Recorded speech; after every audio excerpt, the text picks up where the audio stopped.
Hi there, it's Lone Wolf, Wolf Territories Grid. After that little coughing session, which meant I had to start again with my recording.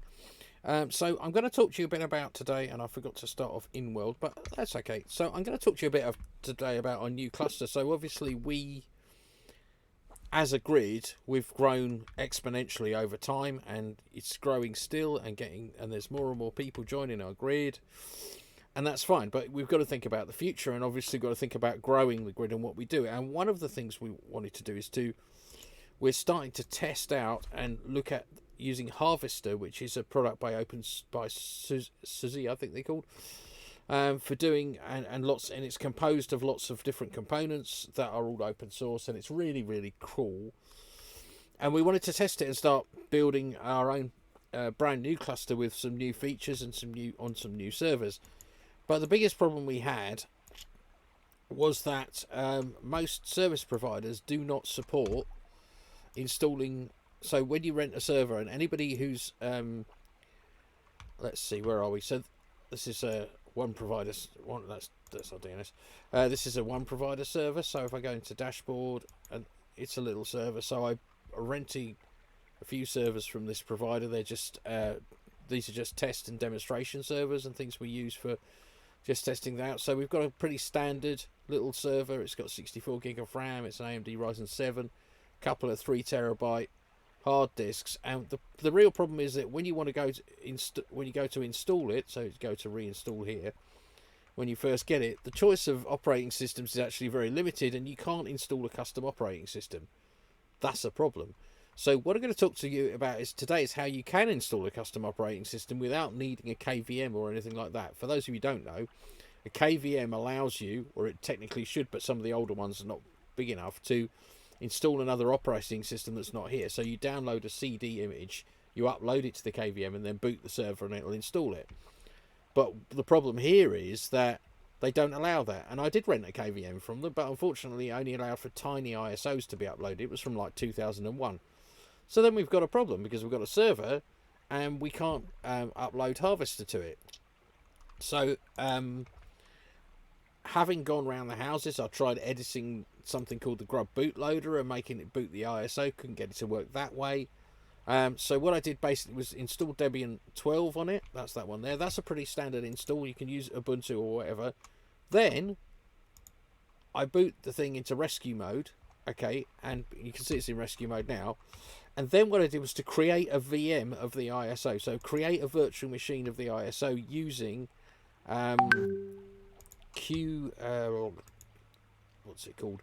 QEMU System X8664. You can see that's here. So this is actually logged into the server in rescue mode, and I've built a little and here's the line where I'm actually starting. I'll put all this in the comments for you with the commands, but it's like 2-3 commands. So you start that, and then you use VNC, which I've got here, and I'm on Linux Mint, so I'm using Romina VNC, which is very good. There's lots of VNC clients out there.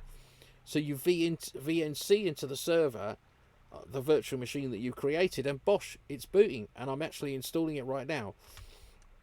I mean, as you saw, this is like probably quite an old machine, really, and it's got hard disks in it instead of it's got a couple of 3 terabyte hard disks in it instead of NVMe's, which is what we use across the grid. But this is just a test server, so we can run it up and just have a bit of a mess around with it. So that's how you do it. So basically, to summarize, what you do if you want to install, and this will probably work for any ISO you want to install on any server. Okay, as long as you can get it into rescue mode, and then create the virtual machine using QEMU, then you'll be able to boot and actually install your chosen operating system on the server without needing them to give you a KVM or an ILO access to the server, which means basically we can install it on any server. So that means when we come to our Proxmox cluster we've got now, so the goal is that we'll replace this and actually probably keep most of these servers, certainly the Ryzen 7s and 9s. Probably going to drop the Ryzen 5s because they're getting a bit old hat now. And Ryzen 9s are my favourite in the sense that they perform really well. But our new server, the cluster master for the new Harvester cluster is actually an AMD Epic server with 32 cores, and it's got 128 gig of RAM, a couple of terabytes of 2 terabyte NVMe's in it, two of them, because obviously we need that set up. So once that one's installed, that'll be the master for our new world. Plus, we've been working with a couple of guys from the data center. For Dyer from Dream Hosting 80 has been brilliant, and another guy from the data center. And we're building a brand new firewall in front of it as well. So this is all going to be very different. Because one of the things is when you develop a system over time, sorry, when you develop a system over time, what happens is it can be a bit messy, especially if you're learning the tech while you go. So the goal here is we build for the future, for, you know, our 100,000 users, 100,000 regions is what we're aiming for, having servers that can cope with that as we grow. I mean, we're not just going to rent thousands of servers. You know, we don't have the funds as a business to do that, but we will be, you know, working pretty hard to make it all happen, really. And here's load. So this is the virtual world. This will be soon running on Harvester, provided that it all goes according to plan. So anyway, if you'd like to join this virtual world and experience some of our tech, we have the biggest virtual world there is, pretty much. It is actually huge. It's just loading. It's probably a bit slow because I'm VNC and recording and do all kinds of things. You can see all these tiles. It's absolutely gigantic, as you can see. Goes for miles, and you can sail from that end to that end. It takes hours. It's called Wolf Territories Grid. It's great fun. Come on over and meet some of the people. You just need to download a client. The client runs on Linux, Windows, and Mac, and it's free.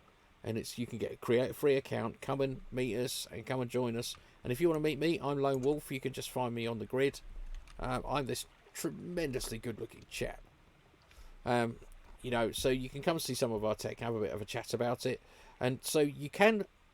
The whole point of this video really is to say that you can install operating systems onto servers that the control panel, going back to this, okay, where the control panel doesn't actually have a facility to install that, to install the operating system you need. It's not going to work on every single situation. It's not going to work on some. I know some virtual machine. If you're renting a virtual private server, a VPS, it might not work. But I wouldn't recommend running servers on VPS anyway. You need to run them on hardware-based installations just to get the speed up.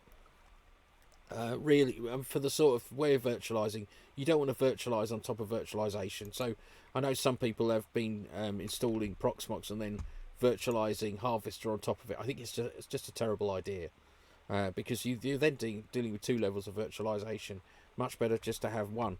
So very soon, in the next 2,000 years, when this is finished, it's very long. I mean, this thing is like 4.6 gig, the installer, so it's pretty big. So when it's finished installing, then I'll be ready to use my new Harvester cluster. And in fact, this will be just a small cluster, probably of 3 or 4 machines, which I'll put tons of. It'll just be hard disks, but lots of them, with lots of capacity, so that we have some backup services running over there.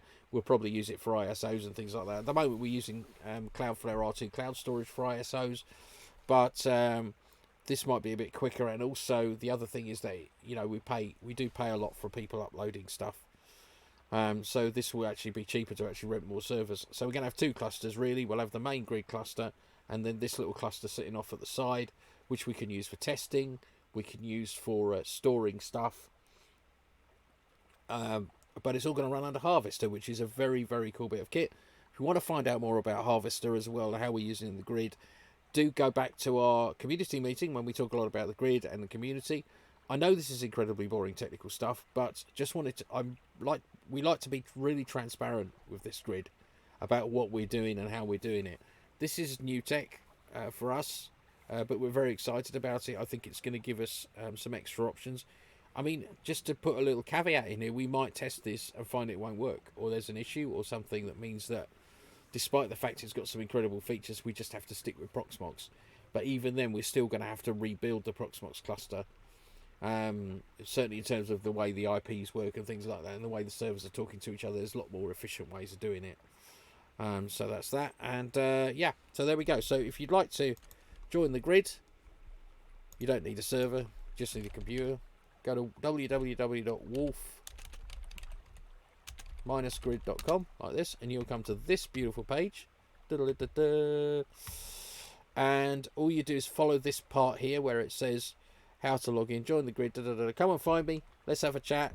You can get us on Discord as well. So if you join our Discord over here somewhere, wherever it is, you can join Open Some Social or Discord, and come and have a chat with us all, because we're all a lovely bunch of people.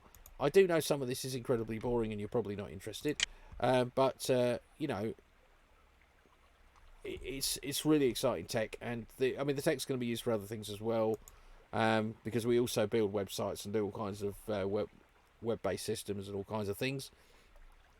But its main usage, of course, is this grid. Thanks very much for getting in touch and talking to me and watching this video. I hope you like and subscribe, because you never know, I might tell you what the lottery numbers are. I probably won't, but you know, there we go. Okay, signing off. Cheers.